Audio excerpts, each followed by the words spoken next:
Tony Margiotta here, and in this video I'm going to share with you my recipe for pasta alla bolognese, also known as pasta al ragu, and I'm going to show you how to make it, how to cook it, how to enjoy it. At the very end, I'll share with you an awesome wine pairing that goes beautifully with this dish. If you haven't yet, make sure you subscribe to Gladiator Wine TV by clicking the subscribe button below so you don't miss out on anything. So as you can see here, these are all the ingredients that I use to make my pasta alla bolognese. We've got olive oil, of course. We've got chopped onions, celery, and carrots. We've got a clove of garlic. We've got a bay leaf. We've got dried basil. In the back, as you can see, there's concentrated tomato puree. There's also a can of peeled tomatoes, San Marzano tomatoes, which are the best for making tomato sauce. And then we've got about a pound of grounded beef. So we're going to start off by putting some olive oil in a pan along with the onions, the carrots, and the celery, and that single garlic clove. Put that in the dish as well. Now in this case I did not peel the skin off the garlic. I just threw that garlic clove right in with the pan because later on we're just going to pull it out. And we're going to cook this portion of the recipe at low heat, so keep the flame very low. What we're trying to do is activate the aromas in the dish, and this is actually one of my favorite parts of cooking this dish because it's the most aromatic, the most beautiful smelling stuff that will come out is during this process.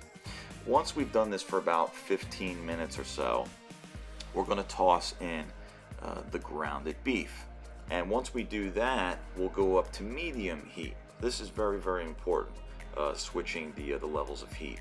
We go to medium heat and we cook the ground beef. Now, once the ground beef gets brown, we're going to do another part which I enjoy doing very much, is I toss in about a half a cup of white wine and then turn the flame on high, as you can see here in the video.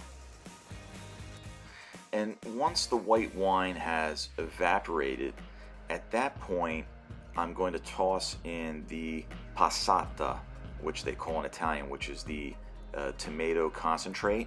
And I really like this brand Mutti, so if you ever see this in the store, I'd definitely pick it up and get that going, cooking at medium heat. So you're going to bring the flame back down to medium heat and cook that for about 10-15 minutes. And then that's when you're going to toss in some peeled tomatoes, San Marzano tomatoes, which are the best tomatoes out there for making tomato sauce. Entirely up to you as to how much you want to put in at that point. And now from this point on, we're basically going to be cooking this meat sauce, this ragu in Italian. We'll be cooking this for a good 45 minutes to an hour on medium, perhaps low heat, anywhere from medium heat down to low heat. You want to sort of cook it slowly. You don't want to burn the sauce. And I'm also going to toss in a bay leaf in there for even more flavor, even more aroma, and just let that keep cooking for another 15-20 minutes. Don't forget to put in some salt to taste, and once it starts tasting pretty good, you're all done. And one of my favorite pasta choices to go with the bolognese sauce is usually rigatoni. I like rigatoni a lot because the hole is big and you can sort of get the meat sauce to go inside the pasta and try to stick to it. So what I do is, after the pasta has boiled and it hits its al dente around 13 minutes or so, what I will do is I will get rid of the water, and in the same pot where I cooked the pasta, I will toss the bolognese sauce into that pot at low heat still, and stir and stir and stir and let the pasta absorb as much sauce as possible, and try to get some of that meat sauce inside the rigatoni if I can. And that's pretty much it. You put it on your dish, and you could either go with Parmigiano Reggiano cheese on top, or you could go with Pecorino Romano, or you could even just do a Pecorino cheese from Sardinia, which is a little bit stronger, and we like to do that at our household. And with this dish, I really like pairing it with a wine from Sicily. It's made with 100% 𝐵𝐴. 𝐵𝐴 is an ancient grape that's been growing in Sicily for some 2,500 years. A lot of people don't know about this grape because historically it was sort of a blending grape. They used to make it in bulk, and they used to export it to France and northern Italy to help sort of add color and alcohol to when those particular wine regions were having a weak vintage, which added some extra liveliness, some strength, color, like I said, and even flavor.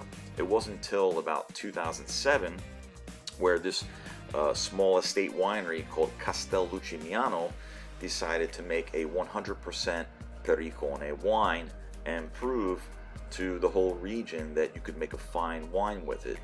And they succeeded. Not only is it a fine wine, but for about $26 it can really compete with $50 bottles of wine in your local wine shops. They produce about 9,000 to 10,000 bottles a year by hand, and they come from a very, very special vineyard up in the mountains of Sicily, somewhere around 2,000 feet above sea level. The wine is very, very aromatic, lots of fruits on the front. It's got some spices on the finish, and a very long lingering finish, complex with more fruit notes and some volcanic earth tones as well. It's a fascinating, complex wine. The Italians call it vino da meditazione, which means a meditation wine, because as it breathes and as you taste it over the course of your dinner, you're going to notice more sort of qualities emanating from the glass. So it's a fascinating drink. It's a historical wine, and it pairs beautifully with the pasta alla bolognese. So if you like this video, don't forget to subscribe to Gladiator Wine TV so you don't miss out on other amazing Italian wine and food videos. See you in the next video. Ciao.